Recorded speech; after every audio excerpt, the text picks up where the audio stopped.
O goberno de Ámsterdam, dende o 1 de maio, vai a prohibir que aparezan imaxes de hamburguesas, de chuletóns, imaxes de carne, algo que incite o consumo da carne precisamente para tentar frear o cambio climático, para tentar que a xente consuma máis vexetais e menos carne. Isto abre unha polémica, sobre todo, no sector gandeiro, porque claro, os gandeiros, mesmamente galegos, din como isto chegue ata Galicia é o fin do noso sector e hai que sumarlle isto a un consumo de carne que cada vez se ve máis reducido. Atentos aos datos porque se analizamos os datos nos 10 últimos anos, en Galicia consumimos menos carne. Se hai 10 anos estábamos consumindo, por exemplo, 55 kilos de carne, agora estamos consumindo 42 kilos de carne o ano por persoa. Moito ollo porque consumimos un chisquiño máis que toda España, que a media de España, que está nun 41,1 kilos o ano, pero non moito máis. Esa cifra redúcese moito e despois se temos que ver con que carne consumimos máis, pois mirade, está a de porco e a de polo as que máis consumimos. Porco uns 12,3 kilos de media ao ano por persoa, polo 11 kilos e medio e a que menos a de vacún. 5 kilos únicamente consumimos os galegos de vacún ao ano. Pois o que din aquí os nosos gandeiros, as nosas carnicerías, que isto sería a guerra, se chega a Galicia algo semellante. Nós hoxe metémonos de cheo nas carnicerías e directamente botanse as mãos á cabeza, porque non entenden, de feito, parten dun argumento bastante sólido que é que as explotacións gandeiras que hai en Galicia en nada se parecen ás que hai por todo o mundo, por outras partes do mundo. Aquí falamos de gandeirías en extensivo, pequeniñas, e que incluso axudan a cuidar o medio ambiente. Por iso din que non haxa dúda ninguna, din os carniceiros. Se queredes unha carne de calidade, idevos a carne galega. De proximidade, non contamina e por riba levades a mellor carne do mundo. Pois resulta que en Ámsterdam, en Holanda, van a prohibir a publicidade de produtos cárnicos en espazos públicos. Que lle parece esa medida? Pois non a vexo normal, non sei por qué.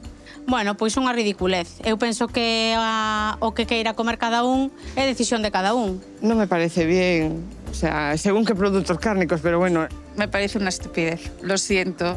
si son de Galicia non me parece bien. Pareceme un pouco invadir a liberdade do resto, non? Gracias a Dios somos un país libre. Claro, din que é un pouco para incentivar máis o consumo de produtos vexetais, frear o cambio climático, esa é un pouco a excusa, non sei que lle parece. Bueno, pois eu a mí non me parece nin ben nin mal. Se eles ven que lles vale, pois así o vexo. A mí que prohíban eso non me parece bien, porque es necesario tomar tamén carne.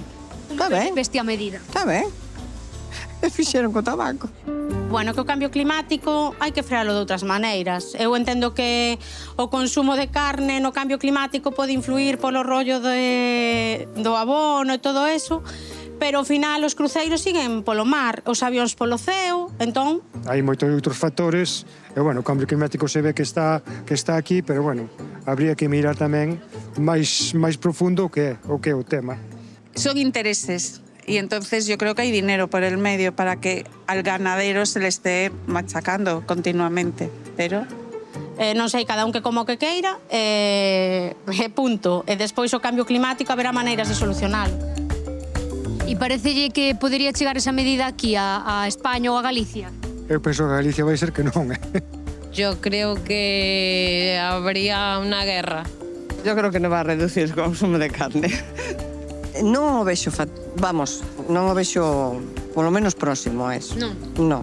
Aquí quen lle vai quitar o cocho do cocido, a galiña, non, o bo chuletón, non, eu penso que non. O sea, que o cocido vai seguir sendo con carne. Eu penso que sí. Non seguiremoslo facendo con carne. Sí.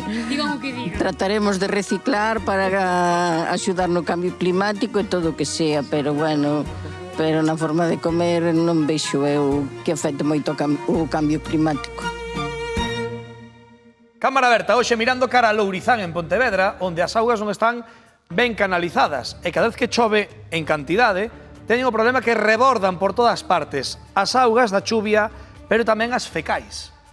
Mi madriña, esta mañá víamos unha impactante imaxe dunha veciña con catiuscas tentando sair da casa para poder ir traballar, pero agora, Paula, estamos ali en directo.